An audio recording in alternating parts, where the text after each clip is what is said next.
everyone, and as you can tell by the title of this video, I'm going to be talking about A Court of Mist and Fury by Sarah J. Maas. This is the sequel to A Court of Thorns and Roses, which is a Beauty and the Beast retelling. Feyre is recovering from the events of the previous book. She's now an immortal fae and about to face the consequences of a deal that she made with Rhysand, the High Lord of the Night Court.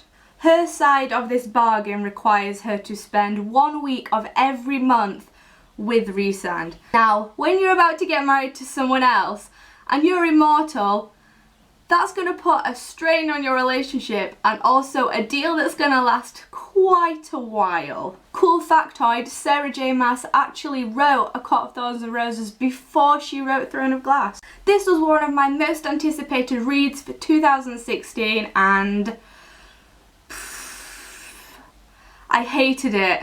Not didn't like it, I hated it. It's over 600 pages long and I can't even really tell you what the plot was. There just seemed to be no plot and no substance to it whatsoever. I've noticed recently with all of Sarah's books that they seem to be getting longer, but it's longer for the sake of being longer rather than actually contributing anything to the story. I'm all for sexual liberation and sexual exploration and all of that in all types of media, including books. But in this, it was just smut. It was basically dirty fan fiction. They were just so out of place and just so not needed, apart from to obviously let you know in quite specific detail that Feyre is sexually active. I gave this book 2 out of 5 stars. That's all I can say really for the non-spoilery section, so if you haven't read this and still want to pick this book up, then you do that and maybe come back, but I wouldn't recommend it because I don't like this book. Also, halfway through the book, Rhysand started being referred to as Rhysand and also Rhys, and it got very confusing because I thought that she was talking about 2 completely different people, but apparently she just started to refer to him by 2 completely different names. That's all for the non-spoilery section. If you haven't read this book, you should leave now. Bye bye. Okay, hello spoilery people. I have a few things that really annoyed me about this book. So with this deal, basically when Rhysand shows up and clicks his fingers, Feyre has to go and stay with him for a week, and at the end of that week she can go back and stay with Tamlin. That's like the back and forth that happens for quite a while at the early part of this book, until eventually she goes to stay with Rhysand outside of that 1 week, and he's like, oh, you can leave whenever, this is not part of that deal.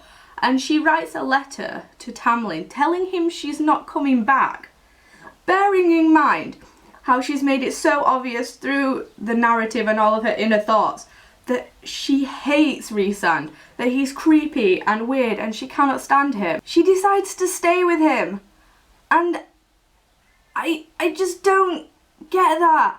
I understand that Tamlin is so freaking possessive and he makes sure she can't go anywhere because he's so paranoid about this deal that's been made and all of that, and afraid of possibly losing her for permanent this time.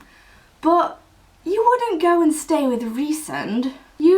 I'd just go anywhere else, but then to either of the 2 of them. I get that you've got, I can't say her name, Amaranth out there somewhere, but I wouldn't want to be with either of them. Also, based on how possessive and how determined Tamlin is to have her, like, whenever she comes back from that week with Rhysand, he's there, like, are you okay, are you okay, are you okay, are you okay? So, when he gets this letter from Feyre saying she's not coming back, why does it take so long for her to be tracked down? Maybe I missed that at some point in the book, but it's a good majority of the book before Lucian shows up and was like, we finally tracked you down, it's taken us weeks. Did I miss some kind of warding spell where they couldn't track her or something? The whole Feyre Rhysand mate twist was just ugh.